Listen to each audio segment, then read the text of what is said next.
8 जिलों की 30 सीटों पर 1 अप्रैल को मतदान होना है और इसमें नंदीग्राम सीट वीआईपी सीट है। दूसरी बड़ी खबर, दक्षिण भारत के 3 राज्यों में आज प्रधानमंत्री मोदी की रैली है। केरल में ई श्रीधरन के लिए वो चुनाव प्रचार करेंगे। तमिलनाडु और पुडुचेरी में जनसभाएं हैं। तीनों राज्यों में 6 अप्रैल को मतदान होना है। और तीसरी बड़ी खबर, राष्ट्रपति रामनाथ कोविंद को सेना के अस्पताल से दिल्ली के एम्स में शिफ्ट किया गया है। आज बाईपास सर्जरी की जाएगी। शुक्रवार को अस्पताल में भर्ती कराया गया था। और शुरुआत करते हैं इस वक्त की बड़ी खबर के साथ जो हमें मिल रही है। महाराष्ट्र के नांदेड़ में होला मोहल्ला की इजाजत नहीं देने पर हिंसा हुई है। कल भीड़ ने पुलिस पर हमला कर दिया जिसमें 4 पुलिस वाले घायल हो गए। कोरोना की वजह से होला मोहल्ला की इजाजत नहीं दी गई थी और इसकी जानकारी पहले ही दे दी गई थी।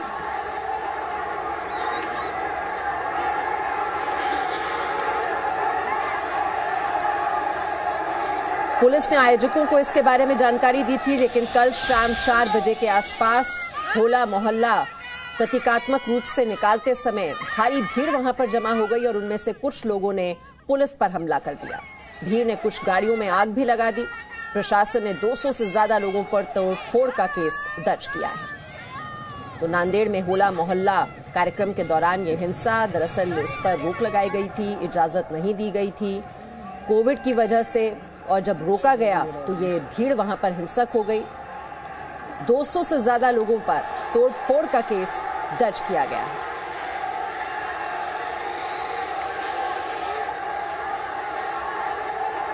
चार पुलिस वाले इसमें घायल हो गए। भीड़ ने पुलिस पर हमला कर दिया। कोरोना की वजह से इस कार्यक्रम की इजाजत नहीं दी गई थी और जो आयोजक हैं उनको इसके बारे में सूचना भी दी गई थी, लेकिन शाम 4 बजे होला मोहल्ला प्रतीकात्मक रूप से निकालते समय वहां पर ये भारी भीड़ एकत्रित हो गई, जैसा कि आप इन तस्वीरों में देख पा रहे हैं। और कुछ लोगों ने पुलिस पर हमला भी कर दिया। कुछ गाड़ियों में आग लगा दी गई। 200 से ज्यादा लोगों पर केस दर्ज किया गया है।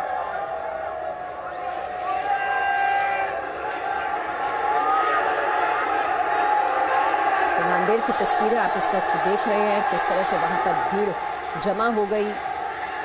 और महाराष्ट्र में जैसा कि आप जानते हैं कि कोरोना संक्रमण कितनी तेजी से फैल रहा है और कोरोना के मद्देनजर ही इस कार्यक्रम की इजाजत नहीं दी गई थी। आयोजकों को इसके बारे में सूचना भी दे दी गई थी, लेकिन फिर भी ये भारी भीड़ वहां पर एकत्रित हो गई। शाम 4 बजे के आसपास ये भीड़ वहां पर बिल्कुल असंतुलित हो गई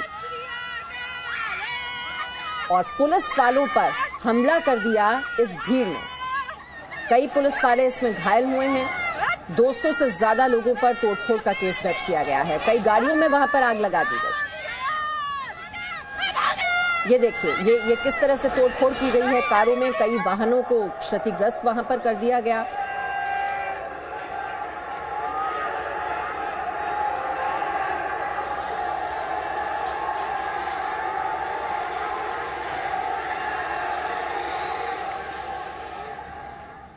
और अब आगे बढ़ते हुए बात करेंगे कोरोना की दूसरी लहर की।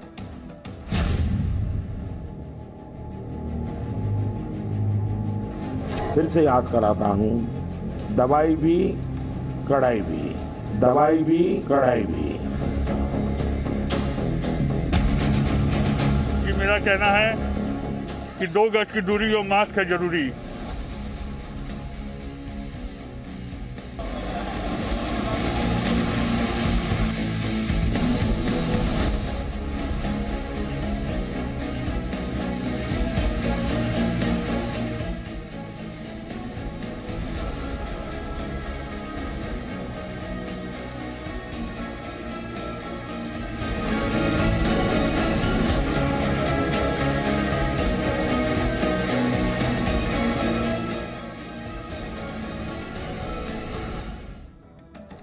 और देश में 24 घंटे में आपको बता दें कोरोना के 56,211 नए केस सामने आए हैं। देश में 24 घंटे में कोरोना से 271 लोगों की मौत हो चुकी है। देश में 24 घंटे में कोरोना से 37,028 लोग ठीक हुए हैं। कोरोना के 5,40,720 एक्टिव केस हैं। कोरोना से 1,62,114 लोगों की अब तक मौत हो चुकी है। अब तक 6 करोड़ 11 लाख से ज्यादा का वैक्सीनेशन हो चुका है। वैक्सीनेशन की रफ्तार जरूर धीरे धीरे बढ़ाई जा रही है, लेकिन आप देख रहे हैं जो कोरोना का बढ़ता संक्रमण है इस वक्त परेशानी का सबब बना हुआ है और कुछ राज्यों में ये तेजी से अपने पैर पसार रहा है। खासतौर पर महाराष्ट्र जो सबसे ज्यादा कोरोना की वजह से प्रभावित है। तो कैसे देश में कोरोना के मामले तेजी से बढ़े हैं आपको बता दें, 55 दिन में 7 गुना नए मामले बढ़ चुके हैं और यही सबसे बड़ी चिंता की वजह है। 2 फरवरी को 8,635 केस दर्ज किए गए थे। उसके बाद 22 फरवरी को 14,199, 11 मार्च को 24,882 और 20 मार्च को 40,953। तो धीरे धीरे आप देखिए ग्राफ किस तरह से तेजी से ऊपर की ओर बढ़ता जा रहा है, बढ़ते जा रहे हैं ये मामले और 55 दिन में 7 गुना नए केस। तो 7 गुना नए केस, इतनी ज्यादा बढ़ोतरी हो चुकी है। 27 मार्च को 62,258 और 28 मार्च को 62,714, 29 मार्च को 68,020, 30 मार्च को 56,211। ये है नए मामले। तो किस तरह से तेजी से ये संक्रमण बढ़ता जा रहा है और यही परेशानी बढ़ा रहा है पूरे देश की कि ये कोरोना के मामले लगातार बढ़ते जा रहे हैं। और ये नए मामले आप देख रहे हैं 56,211 है। तो बहुत ही तेजी से ये संक्रमण बढ़ता जा रहा है और इसकी बड़ी वजह यह है कि लोग लापरवाह होते जा रहे हैं, बेफिक्र होते जा रहे हैं। जो 2 गज की दूरी और मास्क लगाना जरूरी था, कुछ दिन पहले इसका लोग पालन कर भी रहे थे, अब लोगों को लग रहा है कि कोरोना चला गया है।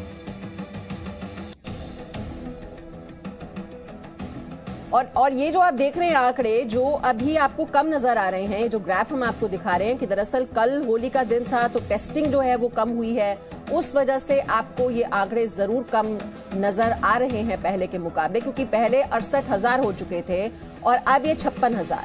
लेकिन उसकी वजह यह है कि जो टेस्टिंग है वो कम हुई और उसी की वजह से ये आंकड़े जो हैं वो कम दर्ज किए गए। अब आपको महाराष्ट्र के आंकड़े बताते हैं जो बहुत ही डराने वाले हैं। ये आंकड़े देखिए आप, 28 मार्च को 40,414, यानी कि 86 दिन में अगर ये हिसाब लगाया जाए तो 10 गुना मामले बढ़े। 1 जनवरी को 3,509 थे और किस तरह से ये देखिए किस तरह से रफ्तार पकड़ी कोरोना संक्रमण ने और ये आंकड़ा अब पहुंच चुका है 40,414, यानी 86 दिन में ये 10 गुना मामले बढ़ चुके हैं कोरोना के। और वहीं देश की राजधानी दिल्ली में भी नए मामलों में काफी तेजी से बढ़ोतरी हुई है। 40 दिनों में ये जो मामले हैं वो 19 गुना तक बढ़ गए हैं और ये सबसे बड़ी चिंता है। वैक्सीनेशन में तेजी है लेकिन मामले भी तेजी से बढ़े हैं। तो 19 गुना मामले बढ़े हैं 40 दिन में।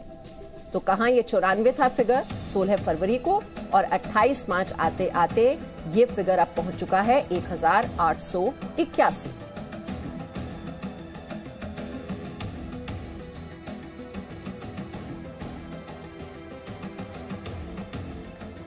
तो कोरोना की जो दूसरी लहर है वो बहुत ही ज्यादा खतरनाक है। तेजी से बढ़ते जा रहे हैं मामले और मौत के मामले भी बढ़े हैं। आंकड़े हम आपको बता ही रहे हैं लगातार और जो संक्रमण दर है उसमें बहुत ही तेजी है। 6 राज्यों में हालात सबसे ज्यादा खराब हैं। अगर पूरे देश की बात की जाए तो जो 81% मामले हैं वो दरअसल इन 6 राज्यों में ही हैं और महाराष्ट्र दिल्ली में जैसा हमने आपको बताया कि वो सबसे ज्यादा प्रभावित है। बहुत ही ज्यादा तेजी इन मामलों में दर्ज की जा रही है।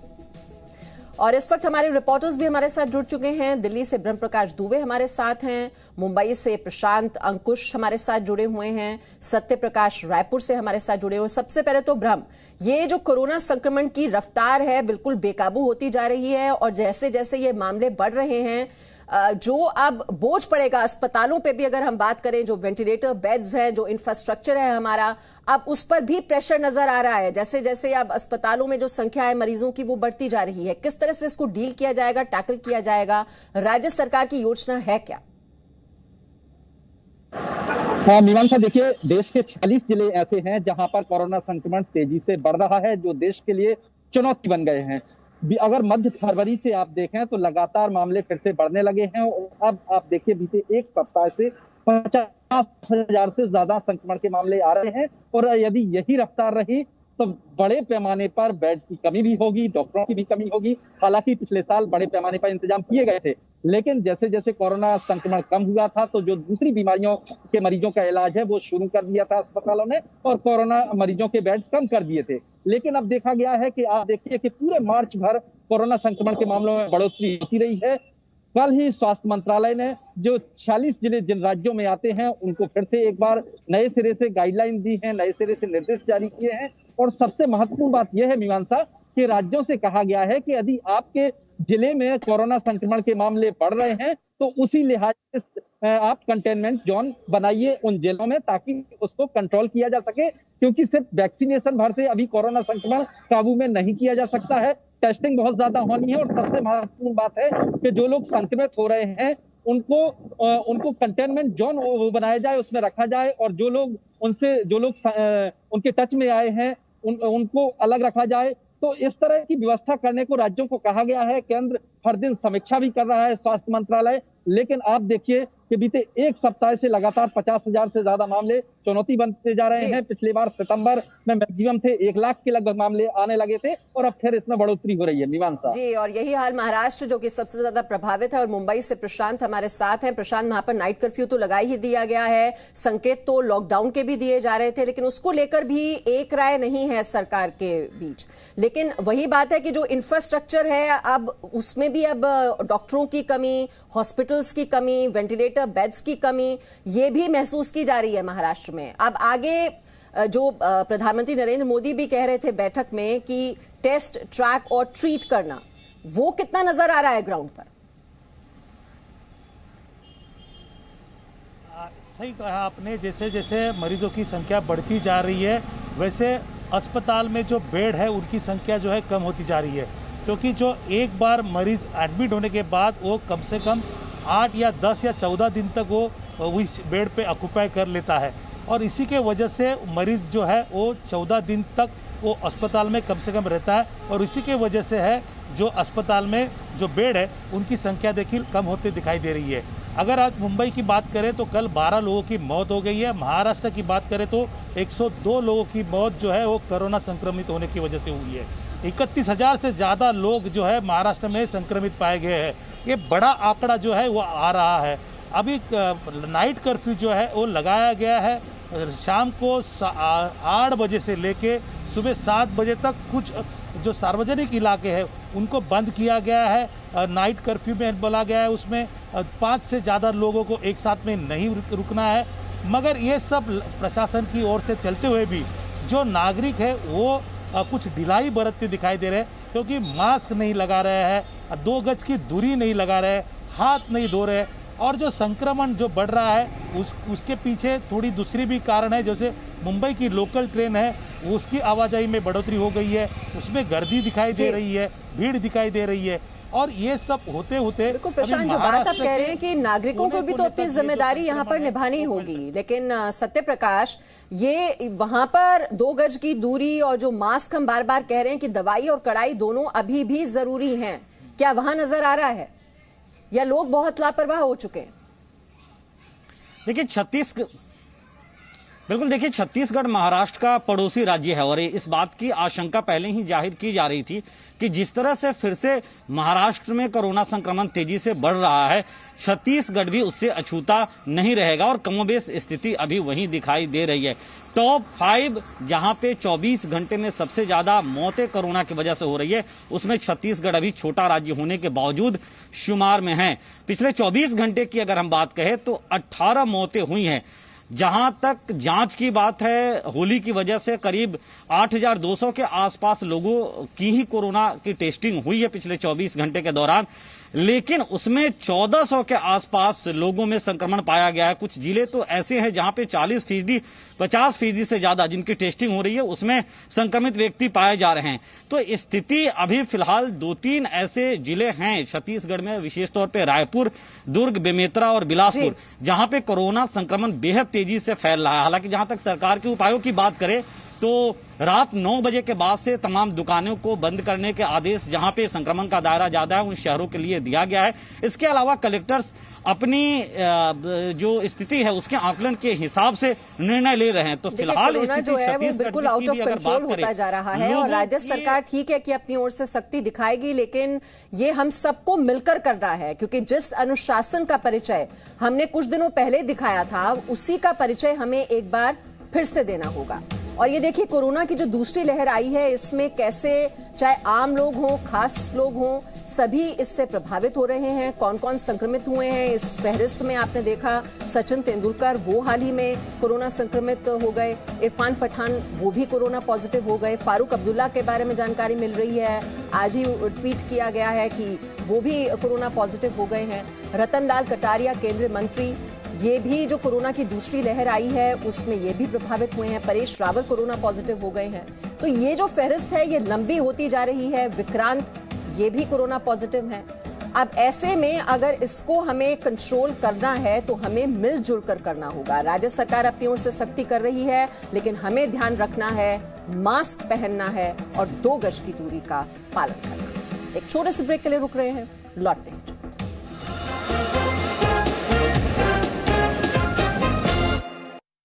और बमबाजी की खबरें मिलती रही। तो पुलिस गेट बंद करके रखा 2 घंटा, वोट देने नहीं दिया, वोट देने नहीं दिया हमारे को। पुलिस की करतूतों का अधिकारियों के पास कोई जवाब नहीं है।